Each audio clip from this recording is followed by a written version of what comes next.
Achal, before starting the whole session, I would like to know a little bit about you. Okay. So I know that you are studying in 11th standard now, right? And you're studying in Red Roses Public School. Okay. So tell me, you are having PCM, right? These Yes, are the subjects: physics, maths, chemistry, English, and what is the fifth subject? That computer science. Okay. Which is the favorite subject of yours out of all of these subjects? um, maths, sometimes physics and computer science. Okay, so you are willing to keep maths as the first favorite subject and physics and then computer science. Hmm. ये वाला order रखें हम आपके लिए कि Yes, maths ma'am. आपका favorite subject है and second favorite is physics and third favorite is computer science. Perfect. Achal, do you like going to school? How do you like your school? Do you look forward to going to your school? I want to know a little bit about your, likes and dislikes about your school and your studies. I like to go to school, and because in online there is not a good much study, and offline is much better than that. And talking about my school, then school is very nice. They also appreciate me and encourage me to do more and more things. I have even told them about my career, and they also used to find something new and then give it to me. But still, everything is fine. Okay, okay, fine. Uh, what do you like to do in your free time? How do you spend your free time? What are the things that interest you the most?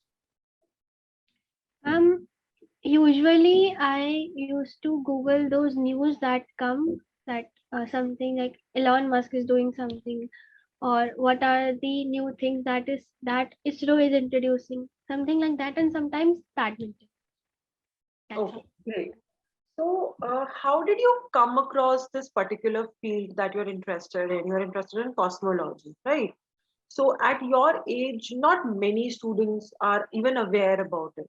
So, I want to know exactly how did you develop your interest, right?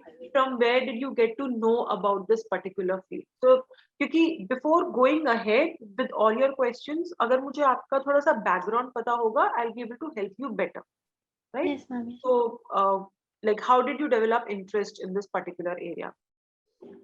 Ma'am, when I was in eighth, I meet with one my friend, which is now a very good friend of mine, and he used to talk about space a lot. So I used to go to him and learn all about new facts, and from there I developed my interest. Then I watched Mission Mangal. That was the second reason that pushed me to choose this field. Then I thought that I should become an astrophysicist because I don't want to do engineering. I was interested not in making those rocket that would be launching, but I was interested to know more about space. Like there must be those scientists ना जो कि मतलब engineers को guide करते हैं कि आपको इस तरीके से करना है ताकि ऐसा हो. तो मेरे को वो वाला फील्ड चूज करना था. फिर उसके बाद एस्ट्रोफिजिक्स से मेरे को उसके बारे में जब मैंने उसको और डीपली करा तो उसमें मुझे बहुत सारी फील्ड्स मिली कि एक कॉस्मोलॉजिस्ट भी होता है जो पूरे होल यूनिवर्स का करता है. फिर एक स्टार्स का भी होता है, प्लैनेट्स के भी होते हैं. तो मेरे को कॉस्मोलॉजी में बहुत लगा क्योंकि ओरिजिन क्या है यूनिवर्स का वो किसी को नहीं पता, और एंडिंग भी बहुत सारे प्रिडिक्शंस कर रखे हैं. तो इस चीज में मेरे को बहुत इंटरेस्ट आया कि अच्छा क्या हो सकता है ये यहाँ से. Okay, that's very interesting. तो आप बहुत हद तक you keep on reading about the new discoveries and whatever is happening in ISRO.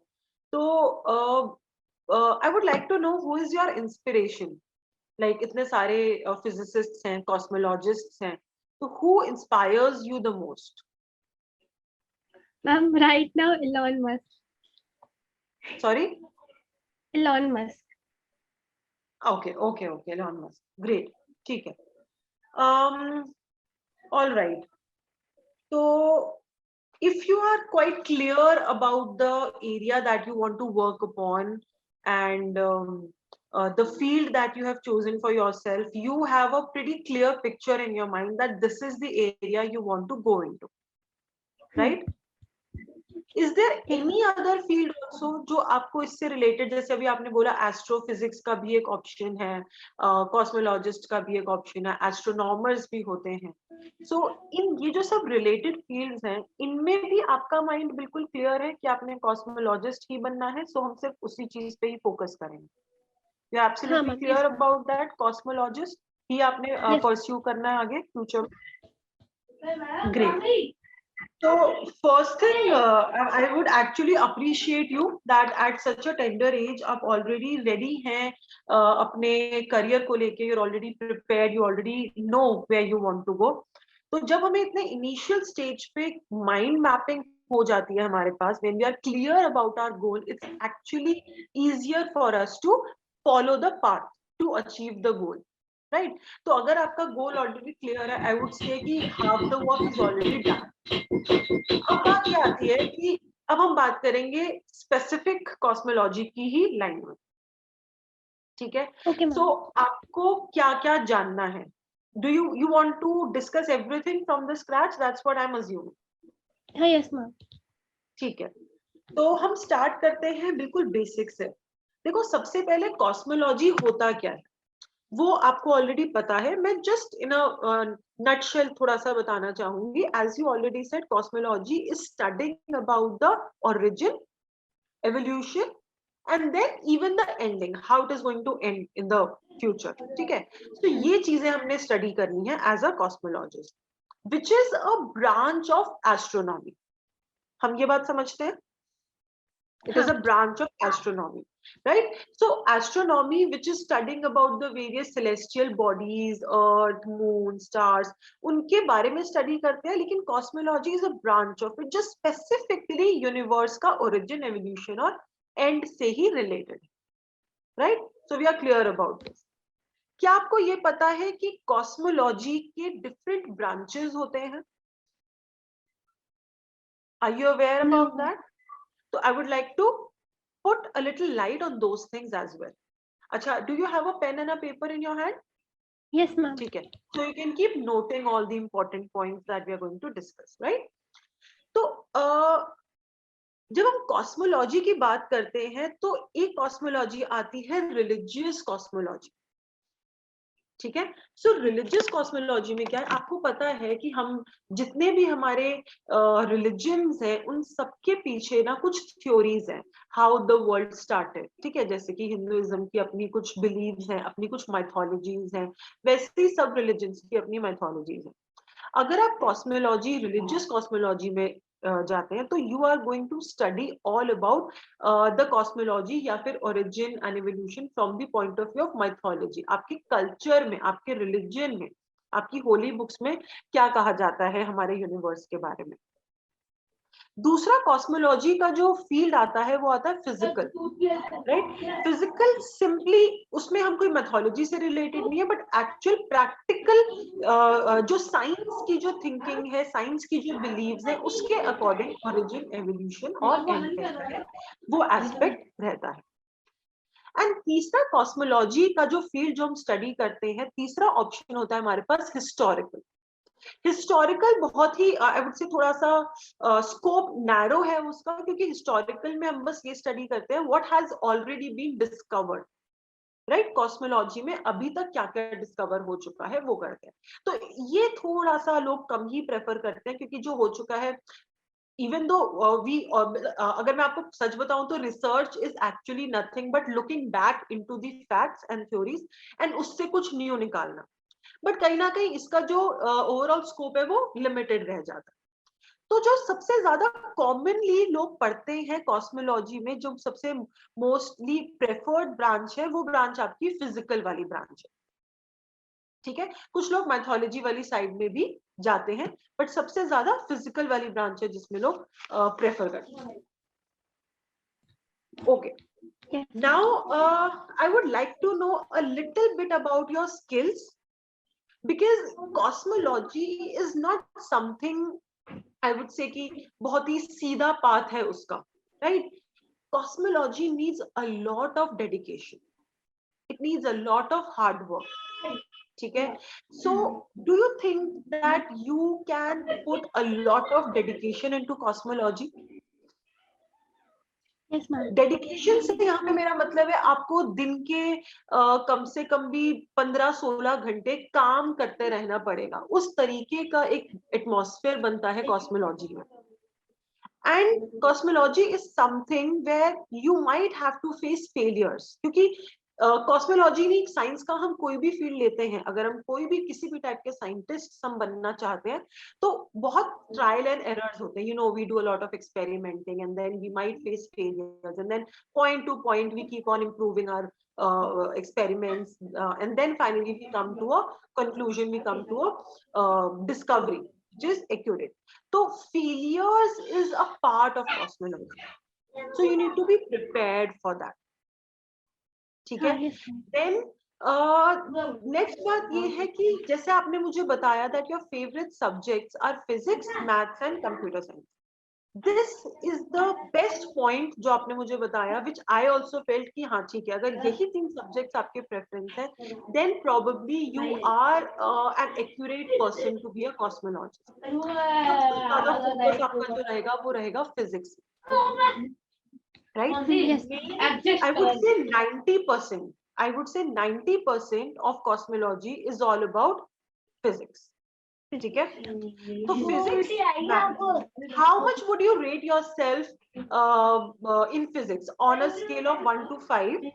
5 being the highest, 1 being the lowest. On a scale of 1 to 5, आप अपनी physics को कहाँ पर scale up करेंगे? कितने number पे, कितने points देंगे? I'm 3.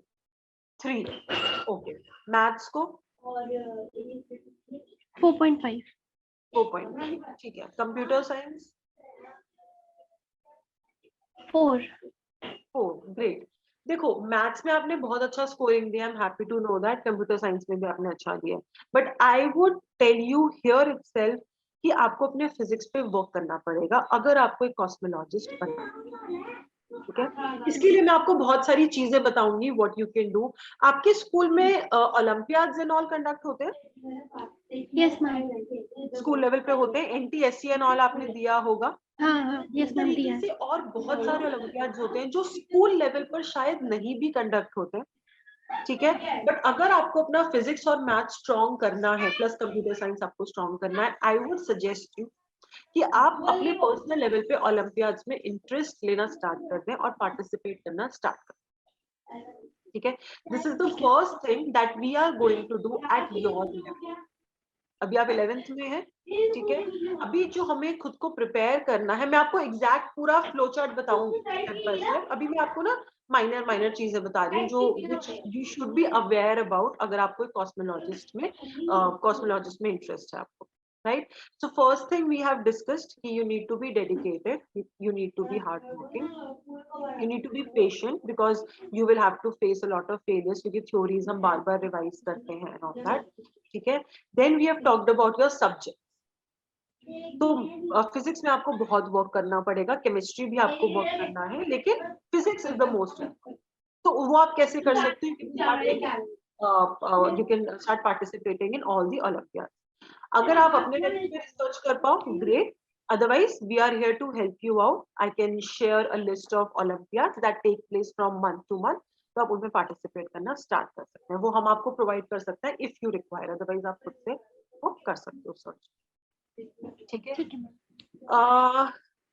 Then there are certain basic things जो कि किसी भी प्रोफेशनल पर्सन में होने चाहिए. You need to have good communication skills.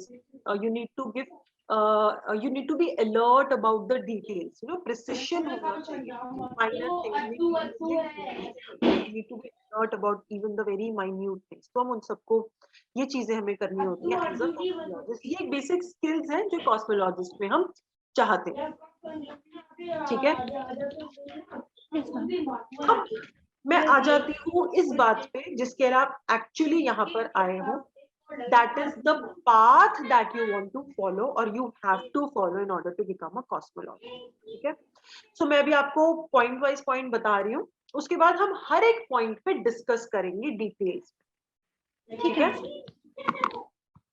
So first thing जहां पर अभी आप खड़े हैं, दैट इज 10+2। 10+2 आपके पास PCM के साथ है profit।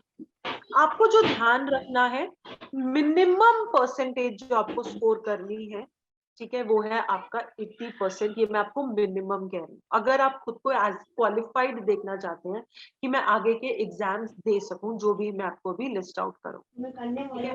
बट आई थिंक आपका जो इस टाइम लेवल है, आई एम कॉन्फिडेंट कि आप बहुत अच्छा स्कोर कर सकते हैं। 90-95+ के आसपास आपको लगता है आप स्कोर कर पाओगे 12th में? हाँ, यस मैम। कितना एम किया होगा? 95 के आसपास एम किया होगा?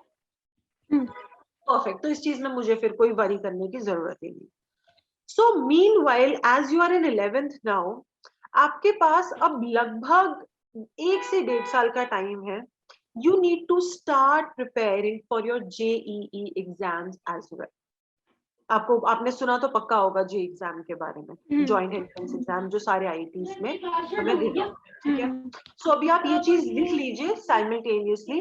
तो 10+2 के साथ साथ जो आपको अब फोकस करना है, करंटली आपका फोकस होगा 2 चीज पे, CBSE पे, राइट, क्योंकि आपको बहुत अच्छा स्कोर उस पर करना ही है। ऑब्वियसली हमारा यही सब्जेक्ट्स हैं जो हमारा थ्रू आउट द लाइफ आपने इनके ऊपर वर्क करना है। प्लस आपको JEE के लिए प्रिपेयर करना है। अब जब आप JEE के लिए प्रिपेयर कर रहे होगे, जैसे मैंने आपको बोला, आपको अपनी फिजिक्स स्ट्रॉन्ग करनी है, तो वो everything is going to go hand in hand, क्योंकि JEE में भी यही सारा आपका सब्जेक्ट्स हैं। मैंने आपको बोला कि आप ओलंपियाड के लिए भी प्रिपेयर करो। जब आप ओलंपियाड्स के लिए प्रिपेयर करोगे तो आपका JEE का भी काफी हद तक कंटेंट प्रिपेयर हो ही रहा होगा। बट JEE के साथ साथ अब JEE के लिए आपको और कैसे प्रिपेयर करना है, वो आपके ऊपर है। अगर आपको लगता है आपका इतना कैलिबर है कि आप खुद से कर सकते हो, देन व्हाई नॉट, क्योंकि self study is the best remedy.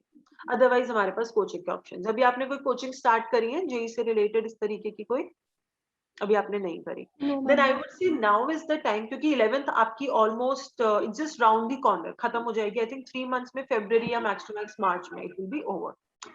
तो जिनका लॉन्ग टर्म फोकस होता है ना, जैसे आपका भी फोकस है, तो आई वुड सजेस्ट कि जैसे कि ऑनलाइन क्लासेस चल रही हैं, बहुत ज्यादा अच्छी पढ़ाई हो रही है, आप JEE पे फोकस करना स्टार्ट कर सकते हैं, ठीक है। सो करंट स्टेज जो आपका है, करंट स्टेज पे हम एक बार दोबारा से रिपीट कर रहे हैं, 10+2 पे आपको फोकस करना है, CBSE के मार्क्स पे फोकस करना है, और JEE के लिए आपको प्रिपेयर करना है। जब आप इन 2 चीजों को आप कर रहे हो, तो आप ओलंपियाड्स के लिए ऑटोमेटिकली प्रिपेयर हो रहे हो।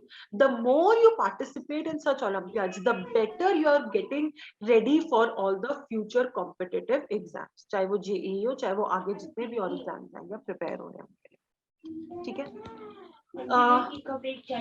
JEE को अब हम इसके बाद मैं आपको नेक्स्ट स्टेप बता रही हूँ, फिर हम JEE के बाद JEE के ऊपर दोबारा आएंगे। तो जब आप JEE का एग्जाम देते हैं, इसके बाद आप क्वालिफाई कर पाएंगे ग्रेजुएशन के लिए। You will start getting admission into graduation. अब ग्रेजुएशन में एक कॉस्मोलॉजिस्ट के पास क्या क्या ऑप्शंस हैं, ठीक है। ग्रेजुएशन में आपके पास ऑप्शन है BTech का, ऑफ कोर्स, क्योंकि मैंने आपको बोला कि आपने JEE का एग्जाम देना, तो JEE के बाद तो BTech ही हम एडमिशन लेते हैं। दूसरा ऑप्शन जो आप कर सकते हो, वो ऑप्शन होता है हमारे पास BSc का, बैचलर ऑफ साइंस, ठीक है। तो दोबारा अब इसको देखते हैं। जब हम JEE का एग्जाम दे रहे हैं, तो JEE के 2 लेवल्स होते हैं, ठीक है। एक JEE होता है मेंस, और जो लोग JEE मेंस क्वालिफाई कर पाते हैं वो जाते हैं आगे JEE एडवांस, ठीक है। आपने थोड़ा बहुत पढ़ रखा है JEE के बारे में? हाँ, थोड़ा यस बहुत मैम। दिया है आपको, या आपकी फैमिली में मे बी आपके किसी एल्डर सिबलिंग्स ने दिया होगा। तो JEE मेंस जो क्लियर कर पाते हैं वो आगे जाते हैं JEE एडवांस, ठीक है। IIT के सारे एडमिशन JEE एडवांस के जो टॉप स्कोरर्स होते हैं उनको मिलते हैं, ठीक है। अब हमें जो करना है, हमें करना है ईदर BTech और BSc, ठीक है। BTech में अगर हम जाते हैं, तो BTech क्या हो गया, एक टाइप की इंजीनियरिंग डिग्री होती है। अब हमें, क्योंकि कॉस्मोलॉजिस्ट हमारे माइंड में है, we have the clear goal of being a cosmologist. Cosmologist से रिलेटेड हमारी किस किस टाइप के इंजीनियरिंग डिग्रीज हो? You can do engineering related to aerospace, ठीक है, स्पेस टेक्नोलॉजी, ठीक है। तो कोई भी एस्ट्रोनॉमी या स्पेस रिलेटेड जितनी भी इंजीनियरिंग्स हैं, ठीक ठीक है, मोस्टली आईआईटीज में आपको मिल जाएंगी, एरोस्पेस तो आजकल ऑलमोस्ट सब जगह पे है, ठीक है। तो ये बीटेक में हम ऑप्शंस क्या लेके चलते हैं, हम लेके चलते हैं एस्ट्रोनॉमी रिलेटेड सब्जेक्ट, ठीक है। ठीक है। यहाँ पे मैं आपको एक बात क्लियर करना चाहूंगी, बहुत इंपॉर्टेंट बात है, इंडिया में अभी तक cosmology as a subject graduation पर नहीं है, ठीक है। I'll repeat myself. In India, till date, we do not have any direct graduation in the subject of cosmology. So what do we do? What do we do? हम क्या करते हैं, हम कॉस्मोलॉजी रिलेटेड जो उसका बेस बनाते हैं subjects, right, astronomy, physics, maths, computer science, ये सब्जेक्ट्स जो बेस बनाते हैं, हम इनमें अपनी ग्रेजुएशन करते हैं, ठीक है। ये भी बात क्लियर हो गई। तो बीटेक की हम बात कर रहे थे, बीटेक में आप करेंगे astronomy related engineering. First preferences जो आपकी रहेंगी वो रहेंगी astronomy, aerospace engineering, space technology engineering, ठीक है। या इससे रिलेटेड आजकल और भी बहुत सारे आ गए हैं, आप सब आईआईटी की वेबसाइट पे जाएंगे, आपको एस्ट्रोनॉमी रिलेटेड जो कोर्स मिलेगा बीटेक में, आपकी वो फर्स्ट प्रेफरेंस होगी। इसके बाद सेकंड प्रेफरेंस जो आपकी बीटेक में आती है, वो आपकी हो सकती है कंप्यूटर इंजीनियरिंग, ठीक है। थर्ड प्रेफरेंस आपकी होनी चाहिए इलेक्ट्रॉनिक इंजीनियरिंग। ये हम बात कर रहे हैं सिर्फ बीटेक की अभी, ठीक है। यहाँ तक बात क्लियर आती है हमको सारी, अभी तक पिक्चर क्लियर है? कहीं पर कुछ पूछना हो या तो आप मुझसे इमीडिएट पूछ लेना, या फिर what we will do is once we have had a discussion, last के 5 to 10 minutes we keep it as a discussion, आपके माइंड में जो पॉइंट होगा simultaneously अगर आपको पूछना, you can stop me at any point and you can discuss it with me. मेरी कोई बात क्लियर ना हो आप कर सकते हो, बिल्कुल ओपनली खुल के बात करनी है, क्योंकि हम यहाँ आपके करियर के लिए बैठे, जो आपको जानना है वो ही हम आपको बताने के लिए बैठे, राइट, क्लियर? Yes ma'am. तो बीटेक की हमने बात करी। अब क्योंकि आप कॉस्मोलॉजी जैसे इतने इंपॉर्टेंट एरिया में आप जा रहे हो, तो हम हमेशा ये प्रेफर करते हैं go to the best of the colleges, तो obviously all the IITs are the first preference, ठीक है। आईआईटीज के बाद अदर यूनिवर्सिटीज सच एज आपका दिल्ली में ले लो तो आईटी यूनिवर्सिटी का ऑप्शन है जिसमें बीटेक होता है, ठीक है, बट ये सारे आईआईटीज की बात है, ठीक है। अच्छा, यहाँ पे मैं आपसे एक बात पूछना चाहूंगी, are you open to go to any place outside Delhi for your education? Yes ma'am. You're open ना, क्योंकि आगे आपका करियर भी ऐसा ही है कि आपको दिल्ली से बाहर बहुत जगह जाना पड़ता है, ठीक है। तो विद इन दिल्ली तो हमारे पास जो कॉलेजेस हैं वो कॉलेजेस मैंने आपको बता दिए, वो आपका हो गया आईपीयू हो गया, ठीक है, या जितने दिल्ली आईआईटी दिल्ली है और बाकी सारे आईआईटीज हैं। इसके अलावा अगर आप बाहर देखें तो बहुत सारी यूनिवर्सिटीज हैं, क्राइस्ट यूनिवर्सिटी है बैंगलोर में, आप कोई भी यूनिवर्सिटी उठा सकते हैं जहां पर बीटेक है, लेकिन सब आईआईटी के बाद है। हमारा मेन फोकस क्या होना चाहिए? आईआईटी। अब ये बात हो गई बीटेक। बीटेक के बाद जो मैं आपसे बात करूंगी, बीटेक के अलावा जो हमारे पास ऑप्शन होता है वो ऑप्शन बीएससी का ओपन होता है, एज आई जस्ट सेड। अगर आप बीएससी में जाना चाहते हो तो आपका फर्स्ट प्रेफरेंस रहेगा बीएससी फिजिक्स, ठीक है, बीएससी फिजिक्स। सेकेंड ऑप्शन आपका रहेगा बीएससी मैथ्स, और थर्ड ऑप्शन आपका रहेगा बीएससी कंप्यूटर साइंस, ठीक है, ठीक है। ये तीन ऑप्शंस हम बीएससी में लेके चलते हैं, ठीक है।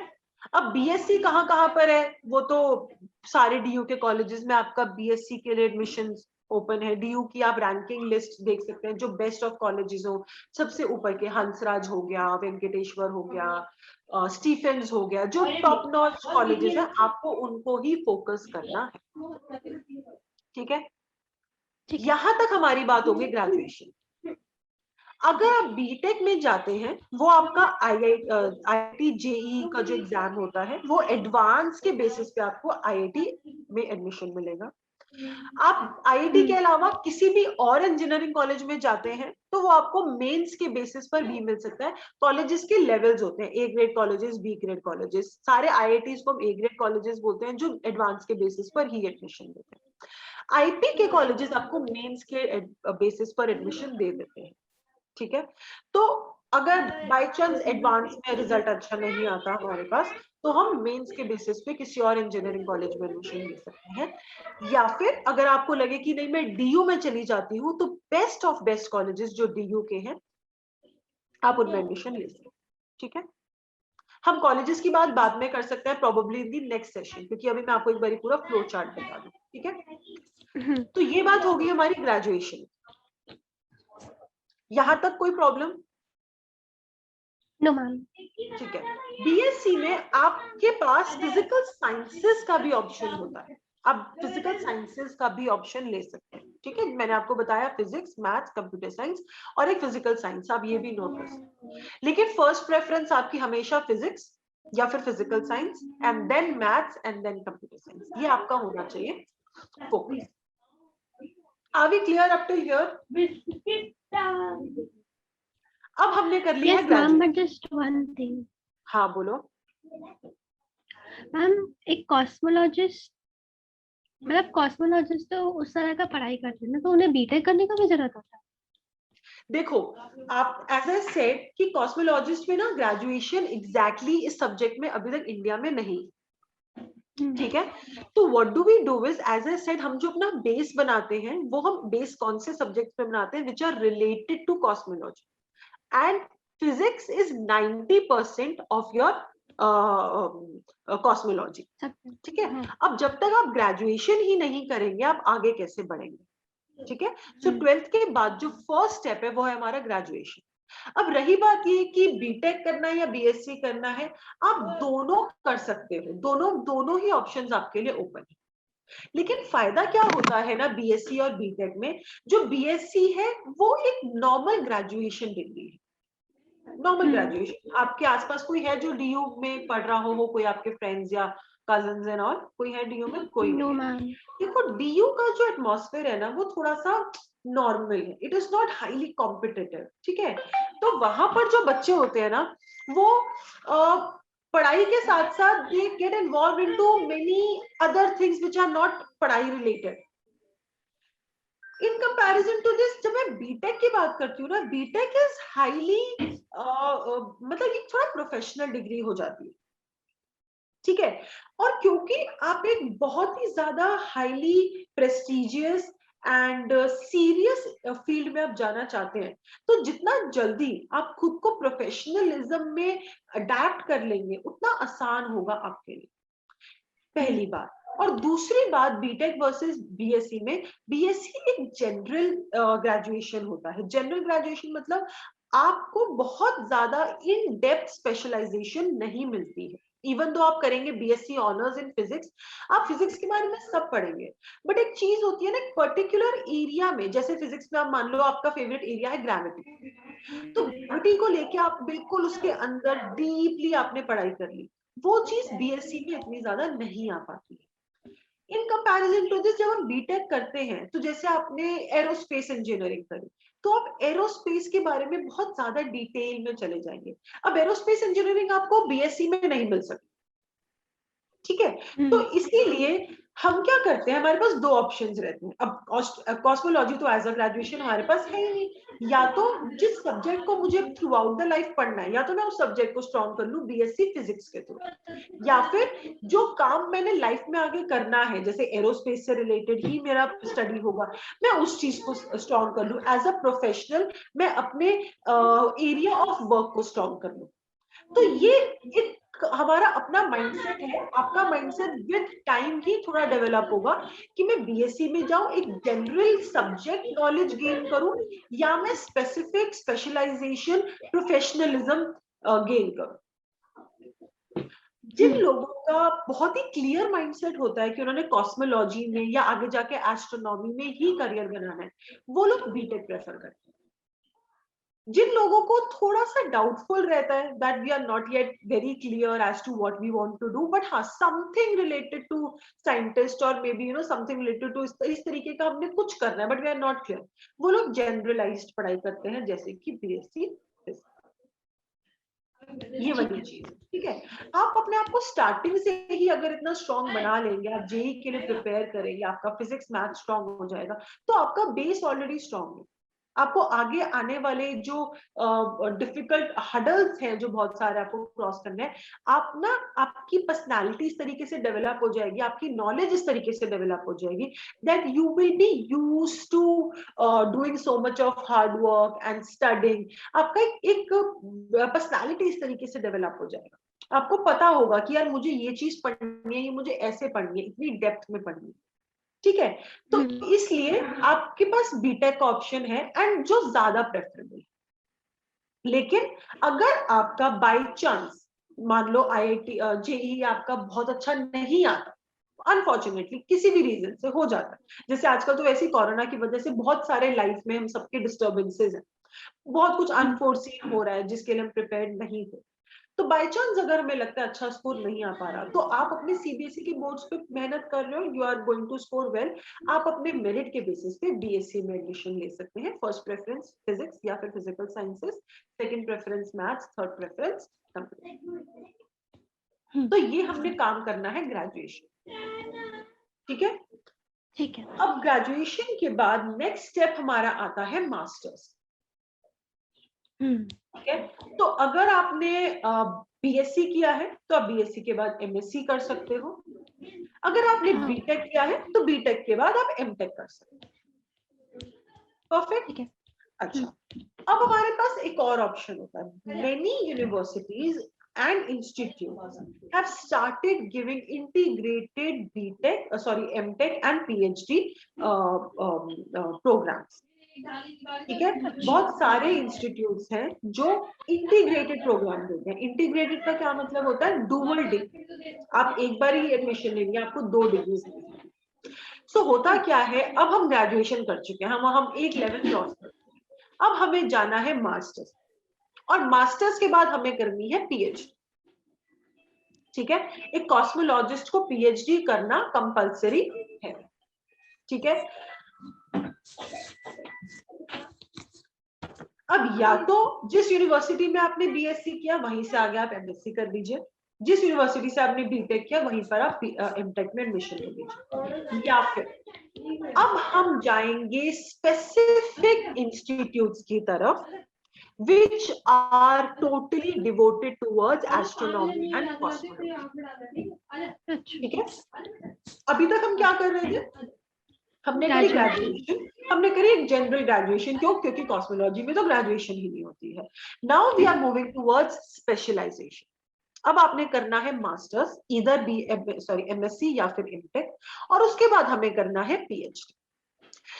बीएससी के बाद एमएससी या बीटेक के बाद एमटेक, एमटेक और एमएससी के लिए प्लस पीएचडी के लिए हमारे पास कॉस्मोलॉजी के लिए डेडिकेटेड इंस्टीट्यूट्स हैं। ठीक है, तो जैसे आप कह रहे थे मैम इंजीनियरिंग करनी है, हमें सिर्फ इसलिए करनी है क्योंकि हमें स्पेशलाइजेशन की तरफ बढ़ना है।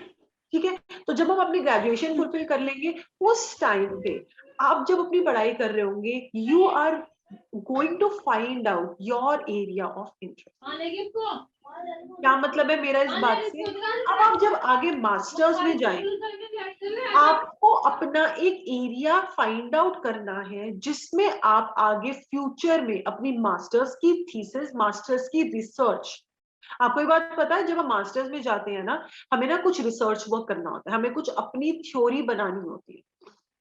ठीक है, मतलब बहुत साइंटिस्ट लेवल की नहीं, ऑब्वियसली आपके मास्टर्स के लेवल की, बट आपको खुद से कुछ न्यू कंट्रीब्यूट करना होता है, उसके बिना मास्टर्स की डिग्री कंप्लीट नहीं होती। तो क्योंकि हम स्पेशलाइजेशन की बात कर रहे हैं, तो it is always preferred that we take admission to a specialized institute. There are many, हम आपको उसकी लिस्ट शेयर करेंगे। ठीक है, अब मैं आपको भी दे दूंगी इसकी। एज आई सेड, कॉलेजेस के बारे में हम थोड़ी देर में आएंगे क्योंकि सब कुछ फिर मिक्सअप हो जाएगा। तो मैं 2 बात बता रही थी आपको, MSc plus PhD integrated programs भी होते हैं, मतलब आपने एक बार एडमिशन लिया, अबाउट 7 इयर्स का एक ही बारी में आपका एक सीट आपकी रिजर्व होगी। आपको पहले एमएससी कंप्लीट करना है, और साइमल्टेनियसली एमएससी कंप्लीट होते ही आपको वो आगे स्विच कर देंगे पीएचडी के प्रोग्राम में ऑटोमेटिकली, कंसिडरिंग आप उतना परसेंटेज लाए हो जो उस पर्टिकुलर इंस्टीट्यूट का क्राइटेरिया। अगर इंटीग्रेटेड में नहीं लेते, सिर्फ एमएससी में लेते हो, then once you are done with your MSc, then once again you will have to sit for PhD exam separate. ये वाली बात क्लियर हो जाती है। अब ये जो पीएचडी के एग्जाम्स है, या फिर जो इंटीग्रेटेड एमएससी और पीएचडी है उनके लिए एग्जाम्स हो। ठीक है, अब ये जो एग्जाम्स है, इन एग्जाम्स का जो नाम है वो है JEST,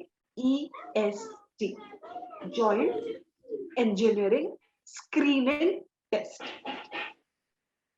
ठीक है, अब जब आप ग्रेजुएशन कंप्लीट कर लेते हैं, आपको साइमल्टेनियसली इस एग्जाम के लिए प्रिपेयर करना है, और इसी एग्जाम के साथ साथ एक स्लैश करके और लिख लो गेट, GATE। ठीक है, ये दो हमारे एग्जाम्स हैं जो हमें प्रिपेयर करने होते हैं, किस लिए? For admission in masters and PhD। तो जितने भी हमारे cosmology plus astronomy related specific exam specific institutes हैं, they give you admission based on the ranking that you score in these two exam. ठीक है, तो JEST आपका इंजीनियरिंग स्क्रीनिंग टेस्ट, गेट आपका graduate aptitude test for engineering. तो क्योंकि आप एक बेसिक क्लियर कर चुके हैं, क्योंकि आप एक ऑलरेडी ग्रेजुएट हो चुके हैं, अब वो आपकी एजुकेशन लेवल, आपके नॉलेज लेवल, आपका एप्टीट्यूड जानना चाहते हैं। Are you have that much of capability that you can take up such important course in your life, because cosmology studies are not going to be easy, you know that। तो वो आपको test करते हैं अपने exams के through कि आप इस लायक हैं या नहीं कि आप हमारे एस्टीम्ड इंस्टीट्यूट्स में आप एडमिशन ले सकते। ठीक है, तो यहाँ पर बात आती है आपके मास्टर्स या PhD। मैं आपको पर्सनली जो कुछ गाइड करना चाहती हूँ वो ये कि जब आप अपनी ग्रेजुएशन कर रहे होंगे, कोशिश करना तभी आप अपना area of interest find out कर लें कि कौन सा एरिया है फिजिक्स का या एस्ट्रोफिजिक्स का, क्योंकि एस्ट्रोफिजिक्स भी आपका एक सब्जेक्ट रहेगा। आपको इन्हीं एरियाज में से कोई एरिया, जब आप बहुत सारी चीजें पढ़ते हैं ना, तो आपका कुछ एक पर्टिकुलर एरिया आपका इंटरेस्ट डेवलप हो जाता है। जैसे कि एक एग्जांपल मैंने दिया, हो सकता है आप ग्रेविटी के ऊपर पढ़ना चाहें, थ्योरी ऑफ रिलेटिविटी को आप पढ़ना चाहें, न्यूटन का कोई एक पर्टिकुलर लॉ। ये चीज आपको क्यों करनी है? क्योंकि मास्टर्स में आपको एक थीसिस लिखनी है। अगर आप पहले से ही प्रिपेयर्ड होते हैं तो आपको एडमिशन के टाइम आसानी होती है, क्योंकि वो आपका इंटरव्यू भी लेते हैं। If once you are clear with your test, आपका इंटरव्यू लेते हैं, एंड व्हेन दे सी ये बच्चा क्लियर है, इसको पता है कि इसको क्या करना है, तो वो आपको हमेशा प्रेफरेंस देते हैं। ठीक है, तो आप अपने रिसर्च पे काम करना स्टार्ट करें। इसके लिए मैं आपको बहुत सारे और एडवाइजेस दूंगी। अच्छा, तो ये बात होगी मास्टर्स की। अब बात करते हैं PhD। आपको PhD के बारे में कुछ आइडिया है? It's the highest degree and when we'll achieve it, so मतलब एक तरह से साइंटिस्ट का एक वो डिग्री आ जाता है। Right, so you get a salutation of doctor in front of your name. Why do you get that? Why do you get that? Because now we are becoming doctor of philosophy, right? PhD का full form होता है doctor of philosophy. What does a PhD person do? What does a PhD scholar do? They take up one particular area, जैसे मैंने आपको just अभी बताया, तो उसमें in deep study करते रहते हैं. They collect a lot of data. They study a lot of theories of all the previous cosmologists and astronomers, and then they try to find out something new out of that. Research एक अलग अलग type की होती है। जो मैंने अभी आपको बताया ये हो गया टाइप का कि जैसे आपने पुराना डेटा, पुरानी हिस्टोरिकल कॉस्मोलॉजीज उठाई और उनके ऊपर आपने उनके रिलेटेड आपने कुछ नया दिया, तो वो करना। या फिर आप खुद अपना ऑब्जर्वेशन करके यूनिवर्स में with help of telescopes and all आप डेटा कलेक्ट करते हैं, आप फिर कुछ न्यू अपनी डिस्कवरी देते हैं। ठीक है, तो कुछ ऐसा आपको न्यू देना ही पड़ता है इन योर PhD। तो क्योंकि हमें पता है कि हमें ये काम करना है, इन नेक्स्ट प्रोबेबली 5 इयर्स में आपको PhD तक पहुंच जाओगे आप, तो जब पता है हमें वो करना ही है, तो आप जितना जल्दी से जल्दी अपना एरिया ऑफ इंटरेस्ट ढूंढ लेंगे, उतना ही जल्दी आप MSc और PhD में एडमिशन लेंगे। ठीक है, यहां तक बात क्लियर होती है? परफेक्ट। अब PhD आपको किस सब्जेक्ट में करनी है एज ए सेड आपको अपना एक पर्टिकुलर एरिया उठाना है जो होना चाहिए प्रेफरेबली फिजिक्स या फिर एस्ट्रोफिजिक्स, क्योंकि अच्छा फिजिक्स और एस्ट्रोफिजिक्स में आपको अपना एरिया ऑफ स्टडी क्या होगा, वो होगा आपका कॉस्मोलॉजी से रिलेटेड, कॉस्मोलॉजी वाले एस्पेक्ट में, क्योंकि cosmology is nothing but made up of astronomy and physics and astrophysics. तो इनमें से आप एक टॉपिक उठा के आप उसको from the point of view of cosmology आप स्टडी करेंगे, ऐसे होता है। ठीक है, क्योंकि कॉस्मोलॉजी अपने आप में एक पूरा फुल फ्लेजेड सब्जेक्ट अपने आप में नहीं है, it's a field of study. ठीक है, जहां पे it basically takes all the theories and models from different disciplines. What do you mean by different disciplines? कुछ फिजिक्स से उठाया, कुछ मैथ से उठाया, कुछ कंप्यूटर साइंस से उठाया, कुछ एस्ट्रोफिजिक्स से उठाया, और फिर अपना कुछ बनाया। अपना कुछ क्या बनाया? In the light of origin, evolution and end of the universe. क्योंकि ये चीज हमें स्टडी करनी है। हम करेंगे कहां से? हम कुछ फिजिक्स से उठाएंगे, कुछ एस्ट्रोफिजिक्स उठाएंगे, कुछ कंप्यूटर साइंस उठाएंगे, मैथ्स। ये सब चीजों को कंबाइन करके हम अपना कुछ न्यू कंट्रीब्यूशन करें। इस तरीके से हम एक कॉस्मोलॉजिस्ट अल्टीमेटली बनेंगे। तो ये है हमारा पूरा रास्ता कॉस्मोलॉजिस्ट बनने। पीएचडी के बाद आपकी पढ़ाई यहाँ खत्म नहीं है, ये तो आप याद रखना, आपकी पढ़ाई कभी भी खत्म नहीं हो। I hope you not scared of studies, are you? No ma'am. ना, आप पढ़ सकते हो बहुत सारा, यस 10-10 घंटे, 12-12 घंटे, you have that much dedication with you. Yes ma'am. Perfect. तो पीएचडी के बाद आपको क्या करना पड़ेगा? आपके पास ऑप्शंस हैं, या तो आप जॉब ज्वाइन कर सकते हो, या फिर और ज्यादा प्रेफरेबल पता है क्या है? आप पोस्ट डॉक्टोरल फेलोशिप करो। नाम सुना है थोड़ा बहुत कभी? नो तो मैम। पोस्ट नाम क्या कहता है? पोस्ट मतलब बाद, डॉक्टोरल, डॉक्टोरल बोले तो पीएचडी कर ली हमने, तो पीएचडी के बाद क्या आता है? Post PhD. So post PhD fellowship. So basically what I'm trying to tell you is once you are done with the PhD, you have done some research on a particular area. You have done some theories, you've contributed something in the area of cosmology.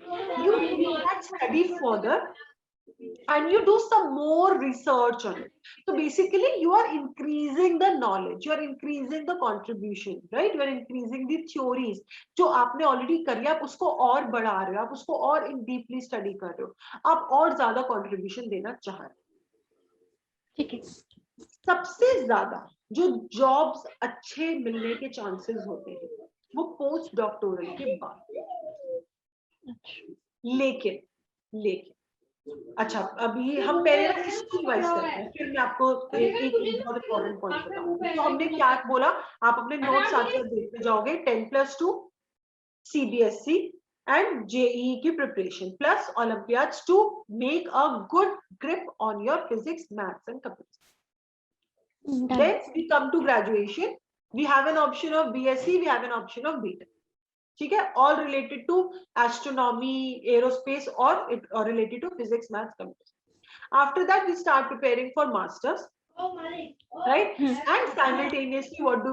We prepare for GATE, ठीक है, and JEST exam. ठीक है, जितना better score आप इन दोनों exams में करेंगे उतना बेटर आपको इंस्टीट्यूट मिलेगा। देन मास्टर्स किया, पीएचडी किया, या तो हम सेपरेटली इनमें एडमिशन ले सकते हैं या फिर हम इंटीग्रेटेड प्रोग्राम्स में एडमिशन ले सकते हैं। After PhD you go for a post PhD, that is post doctoral. ये है हमारा पूरा फ्लो। अब इनमें बीच में आपको काम करना पड़ेगा, आप खाली नहीं बैठ सकते। ठीक है, सिर्फ ग्रेजुएशन कर रहे हो, सिर्फ मास्टर्स कर रहे हो और घर बैठे हो, हमने एक बहुत डिफिकल्ट एरिया लिया है। हमें डेडिकेशन अपना स्टार्टिंग से रखना है। हम जितना स्टार्टिंग से पढ़ाई करेंगे और जितना स्टार्टिंग से हम एक्सपीरियंस लेंगे उतना बेटर हमारा ग्रिप होगा once we reach the masters level और द पीएचडी। सो उसके लिए आपको क्या करना है? You should be doing some internship. Okay. Right? Internships के बारे में कुछ idea है? What is internship? What is the meaning of internship? Yes, ma'am. पता है, ठीक है। तो what do we do is, कोई भी एक अच्छा ऑर्गेनाइजेशन में we start approaching the employees there, scientist level पे, इंजीनियरिंग लेवल पे, रिसर्चर लेवल पे, हम लोगों को अप्रोच करते हैं अलग अलग तरीके से, ठीक है। We request them to take us as an intern under them. उससे क्या होता है, जो हम पढ़ाई कर रहे हैं हम उसका प्रैक्टिकल एस्पेक्ट जान पाते हैं, है ना।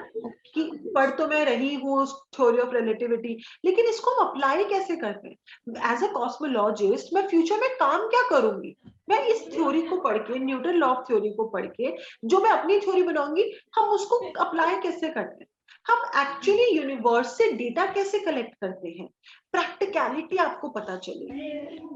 बहुत कुछ लर्न करने को मिलता है, मतलब at every step internship is equally important as your studies, that is your graduation and masters, equally important. Never ignore the role of internship in your life, ठीक है। प्रेफरेबल, जितना जल्दी आप इंटर्नशिप स्टार्ट कर सको उतना जल्दी आपको इंटर्नशिप करना चाहिए। अगर आप साइमल्टेनियसली ग्रेजुएशन के साथ कर सको, how can you do with graduation, जैसे आपका 2 मंथ्स का ब्रेक आता है आफ्टर योर एग्जाम्स, आजकल सेमेस्टर सिस्टम है, तो आपका एक सेमेस्टर खत्म हुआ, you get a gap of 1 month, then second semester you usually get a gap of 2 months. तो ये जो 2 मंथ्स वाला टाइम होता है या 1 मंथ वाला टाइम होता है, this time you utilize for internship, ठीक है। तो इंटर्नशिप्स आप ग्रेजुएशन के साथ करें, आप मास्टर्स के साथ करें, पीएचडी में तो खैर आप किसी, आप अपने साइंटिस्ट या अपने प्रोफेसर के अंडर हैं ही, तो आप ऑलरेडी रिसर्च पर बहुत सारा सीख रहे हैं। तो जॉब आप पीएचडी के बाद भी कर सकते हो, ठीक है, और आप पोस्ट डॉक्टोरल साथ साथ कर लो, या फिर पोस्ट डॉक्टोरल के बाद भी आप जॉब कर सकते। जितना ज्यादा आप पढ़ाई कर लोगे, जितना, मतलब कॉस्मोलॉजिस्ट का मेन एम क्या है ना, आप जितना ज्यादा पढ़ोगे, जितना ज्यादा रिसर्च करोगे, जितना ज्यादा अपना कुछ आप थ्योरीज डेवलप करोगे, उतने ज्यादा क्वालिफाइड आप माने जाएंगे, उतने ज्यादा रिप्यूटेड आप माने जाएंगे, उतना ज्यादा बेटर आपका जो चांस होता है जॉब का वो होता है, ठीक है। And always because in such areas जितने भी साइंटिस्ट, इंजीनियर्स या organizations like Vikram Sarabhai space research organization हो गया, इसरो हो गया, डीआरडी हो गया, ये उन्हीं लोगों को प्रेफरेंस देते हैं जो बहुत ज्यादा पढ़ चुके हैं, बहुत सारे रिसर्चेस कर चुके हैं, है ना, क्योंकि उनको ऐसे ही लोग चाहिए, वो आपको स्क्रैच से कुछ नहीं पढ़ा सकते। वो ये चाहते हैं कि जो हम ऑलरेडी कर रहे हैं अपने ऑर्गेनाइजेशन में, आप उसको फर्दर कैसे लेकर जा सकते, वो ये चाहते हैं आपसे। तो ऑब्वियसली आपको जितना ज्यादा इन डेप्थ अपने टॉपिक के बारे में, अपने एरिया के बारे में पता होगा, आप उतना ज्यादा बेटर कंट्रीब्यूशन करेंगे ऑर्गेनाइजेशंस को, है ना। तो the more learned you are, the more researched you are, the better are your options for jobs, ठीक है। तो ये तो हो गया आपका पूरा फ्लो चार्ट, आपका path towards achieving your goal to be a cosmologist. Okay ma'am. अभी आप 2 मिनट्स 3 मिनट्स के लिए पहले इस फ्लो चार्ट को देख लो, I am sure you have taken a note of it, have a look on it. If you feel कि अभी इसमें कुछ समझ में नहीं आ रहा, कोई एग्जाम या कुछ, तो वो बताओ, अदरवाइज फिर हम नेक्स्ट बात पे चलेंगे, नेक्स्ट टॉपिक डिस्कस करेंगे, ठीक है। सो 2 मिनट्स का हम देख लेंगे।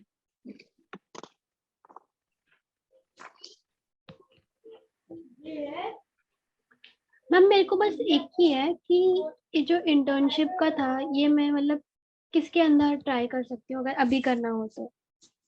अगर अभी एज एन 11th में अगर आपको करना हो तो yes ma'am. I would suggest बच्चे 11th में अभी आप मत करो इंटर्नशिप, क्योंकि अभी जो आपको फोकस करना है ना, वो आपको अपनी सीबीएसई पे फोकस करना है, आपको जेई पे फोकस करना है, हाँ। है ना। तो अभी इंटर्नशिप का टाइम नहीं, internship is usually preferred after during the time of your graduation, है ना, वो आप तब तब बेस्ट रहेगा। अभी तो you are too small to start working anywhere, ठीक है, अभी तो आप 18 के भी नहीं हुए, है ना, तो अभी आपको इंटर्नशिप नहीं मिलेगी, वो आप फोकस करो अपनी ग्रेजुएशन के साथ, ठीक है मैम। ठीक है। तो ये तो आपका पाथ हो गया। अब आप मुझे ये बताओ, आपके माइंड में और क्या क्वेश्चंस है, before I move forward to a list of colleges, अभी आपके माइंड में और क्या क्या क्वेश्चंस थे, वो आप मुझे बताओ, फिर मैं with in that light I would explain you few things. Ma'am मैंने एक और एग्जाम्स के बारे में पढ़ा था, केवीपीआई, तो हाँ, उन एग्जाम्स का क्या करना है? वो exam is just like an olympiad, ठीक है। अच्छा। जो आपने मुझे एग्जाम बताया, that is a kind of olympiad only, ठीक है। तो वो भी आप दे, I would highly suggest you to go for this exam as well, ठीक है। तो वो आपका ओलंपियाड की ही तरह है, आपको ये एग्जाम भी अपने लेवल पर देना चाहिए। आई डोंट थिंक कि स्कूल में ये वाला एग्जाम कंडक्ट कर रहे हैं, है ना, नहीं कर रहे हैं ना, वो सिर्फ नहीं। एनटीएससी कंडक्ट करते हैं स्कूल में। तो आप ये वाला एग्जाम भी देंगे, ठीक है। इसके ठीक है। अलावा आपको अबाउट 6 to 7 टोटल ओलंपियाड्स और मिलेंगे, ठीक है। आप ऐसे भी अगर ओलंपियाड गूगल करोगे ना कि list of science and maths Olympiads, तो आपको अबाउट 7 to 8 ओलंपियाड्स मिलते हैं। आप उनके लिंक्स पे जाइए, उनकी डिटेल स्टडी कीजिए, कब कब ओलंपियाड अकर हो रहा है, कहाँ कहाँ पे होता है, व्हाट आर दी सेंटर्स, आप दे सकते हो। तो आप जरूर करो, what are their syllabus, start preparing for that. That is going to highly help you for preparing your JEE and for preparing you for this whole journey that you are planning, ठीक है। तो सारे ही ठीक। Olympiad, जो केवीबीएम भी आपका एक type का ओलंपियाड ही है, ओके मैम। ठीक है। चलो, अब हम थोड़ा सा फिर कॉलेजेस के ऊपर एक बारी let's just put some light. तो as I told you, BSc, पहले बीएससी का डिस्कस कर लेते हैं, that's a little short.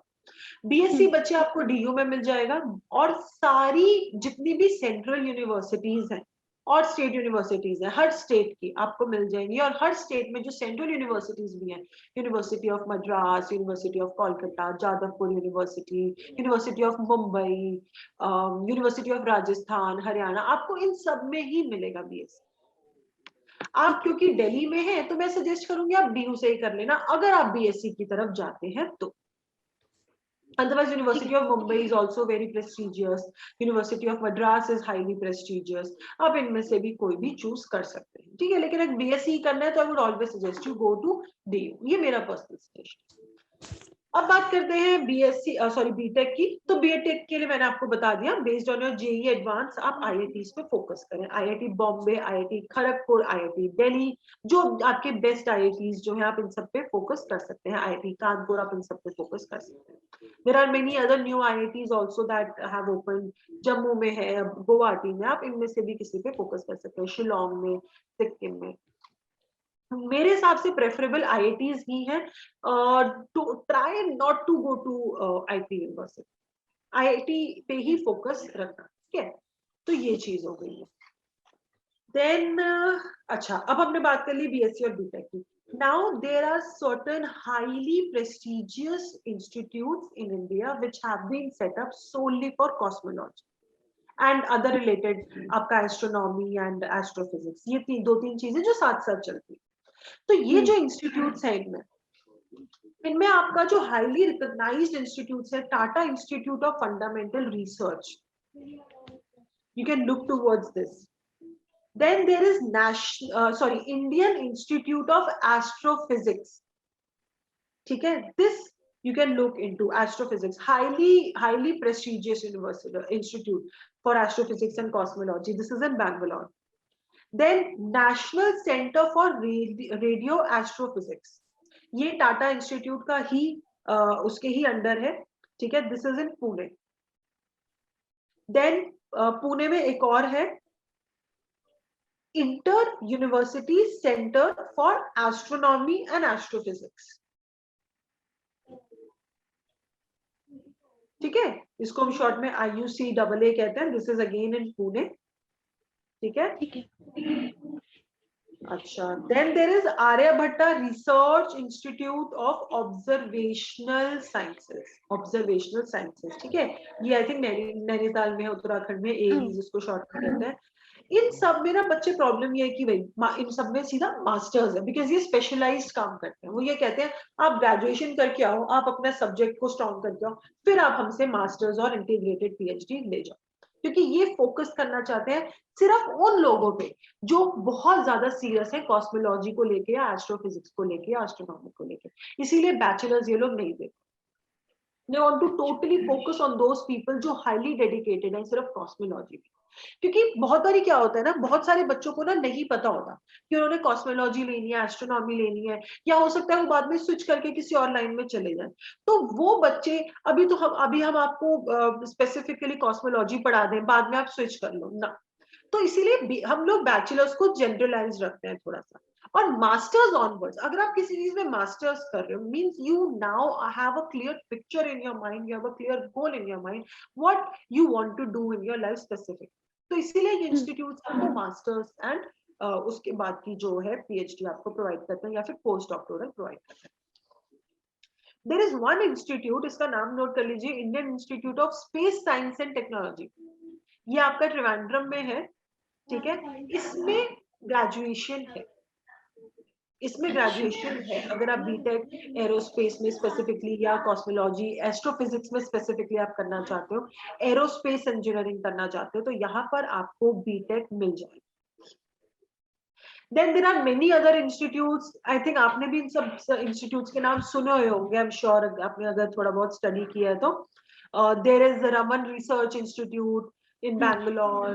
There is Physical Research Lab in Ahmedabad. ये some of the highly prestigious and renowned institutes है cosmology. इनके बाद कुछ और जो आते हैं, पंजाबी यूनिवर्सिटी है पटियाला में, बहुत ज्यादा हाई रैंक नहीं है, but still it's good. Then there is Osmania University, Andhra University. ये भी कुछ अच्छी यूनिवर्सिटीज हैं जो कॉस्मोलॉजी रिलेटेड मास्टर्स और पीएचडी करा. ठीक है. सो ये हो गया आपका सब कुछ यूनिवर्सिटी के पॉइंट ऑफ व्यू. ठीक है. So as of now, this is all about from my side. थोड़ा सा मैं आपको सैलरी के बारे में आइडिया दे सकती हूँ, अगर आपको सैलरी के बारे में कुछ जानना हो. Properly qualified person with some amount of, नहीं हम पहले बात करते हैं विदाउट एक्सपीरियंस. मान लो अगर आप कुछ जॉब नहीं करते पीएचडी के बाद, सीधा पोस्ट डॉक्टोरल, और बिल्कुल आप सीधा स्टार्ट कर रहे हो पोस्ट डॉक्टोरल के बाद जॉब, या फिर पीएचडी के बाद directly job, so you don't have any industry experience, तब उस केस में हमारा स्टार्टिंग पैकेज थोड़ा सा नॉमिनल सा रहता है. ठीक है. तो starting package lies somewhere around 3 to 4 lakh. अगर आप इंटर्नशिप्स करते रहते हैं simultaneously, means you are getting a taste of industry experience also, right, तो उसमें थोड़ा सा पैकेज आप 4+ मान सकते हैं. And once you are getting seasoned in your work, you are getting experienced in your work, जैसे मान लो 8-10 साल हो गए, तो 4 लाख से आप ग्रो करते करते आप 12-15 लाख तक बहुत इजीली चले जाएंगे. ठीक है. ये एक बेसिक आपका सैलरी पैकेज है जो आप अर्न करते. ठीक है ma'am. So these are almost highlighted areas that I wanted to discuss with you in this first session. ये सब चीजें हैं, आप इन सब के बारे में स्टडी कर सकते हो, इनको गो थ्रू कर सकते हो. And what we can do is कि अगर आपको नीड लगे then we can have another session as well. ठीक है. क्योंकि होता क्या है, एक बारी में सारी चीजें क्लियर नहीं होती. अब मैंने आपको बहुत सारी चीजें बता दी. अब आप बैठोगे, आप स्टडी करोगे, आप यूनिवर्सिटीज की वेबसाइट्स ओपन करोगे, आप एग्जाम्स के बारे में स्टडी करोगे जो मैंने आपको बताया, ओलंपियाड्स के बारे में स्टडी करोगे. There are many things further that we can discuss, right? How you can focus even more and how you can contribute more. तो वो चीजें हम आप अगर डिस्कस करना चाहें तो we are always open and we can conduct another session. Okay, ma'am. Cool? ठीक है. Anything that you want to discuss from your side right now? No, ma'am. No? Great. ठीक है then. Very nice talking to you, Anchal. I think the time is already up. हम and करें फिर session को? Sure, ma'am. Sure. Okay. Nice talking to you. Bye. Take care. Bye, ma'am.